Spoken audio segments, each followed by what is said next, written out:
নওগাঁয় নিজ বাড়িতে স্ত্রী ও মেয়েকে ছুরিকাঘাতে হত্যা করেছে মাদকাসক্ত স্বামী।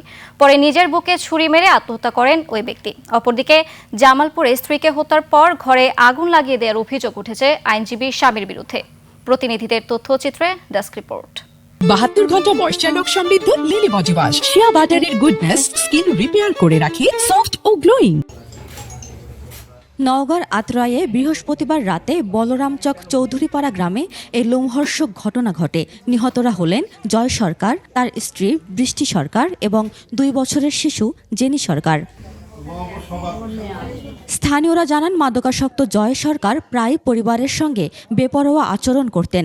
গতকাল রাতে পরিবারের সবাই ঘুমিয়ে পড়ার পর ঘরের দরজা বন্ধ করে প্রথমে শিশুকন্যাকে এবং পরে স্ত্রীকে এলোপাতাড়ি ছুরিকাঘাত করেন তিনি। নিজের বুকেও ছুরি মারেন। এতে ঘটনাস্থলে বৃষ্টি সরকার মারা যান। গুরুতর আহত অবস্থায় জয় সরকার ও তার সন্তানকে হাসপাতালে নেওয়া হলে চিকিৎসাধীন অবস্থায় পড়ে তাদের মৃত্যু হয়। ও মানে যে দরজাটা খুলে দিছে, দেওয়ার পর বাইরে এসে পড়ে গেছে।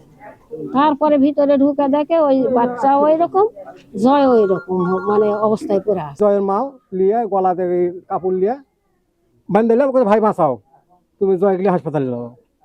তখন আমি বাড়ি একজন ডাকাই লিয়ে হাসপাতালে লিয়ে যাই। যে এরকম একটা মানুষে মারে, ওদের ভালো লাগে না, আমাদের মেয়ে খারাপ, আমাদের ফেরত দিত।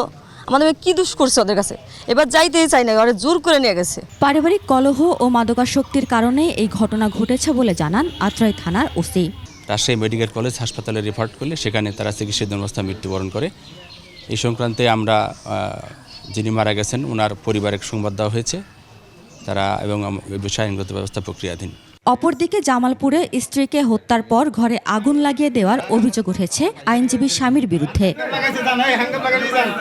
গতকাল রাতে শহরের মণ্ডলপাড়া এলাকায় এই ঘটনা ঘটে। খবর পেয়ে পুলিশ ও ফায়ার সার্ভিস ঘটনাস্থলে পৌঁছে আগুন নিয়ন্ত্রণে আনেন এবং ঘরের ভেতর থেকে গৃহবধূ তাহমিনা আক্তার তনুর মরদেহ উদ্ধার করেন। জামালপুরের অতিরিক্ত পুলিশ সুপার জানান, ঘটনাটি প্রাথমিকভাবে পারিবারিক কলহজনিত বলে ধারণা করা হচ্ছে।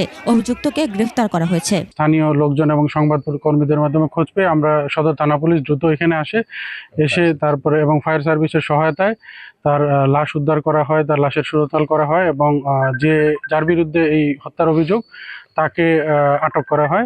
এমন নারকীয় হত্যাকাণ্ডের সর্বোচ্চ শাস্তি দাবি করেছেন এলাকাবাসী।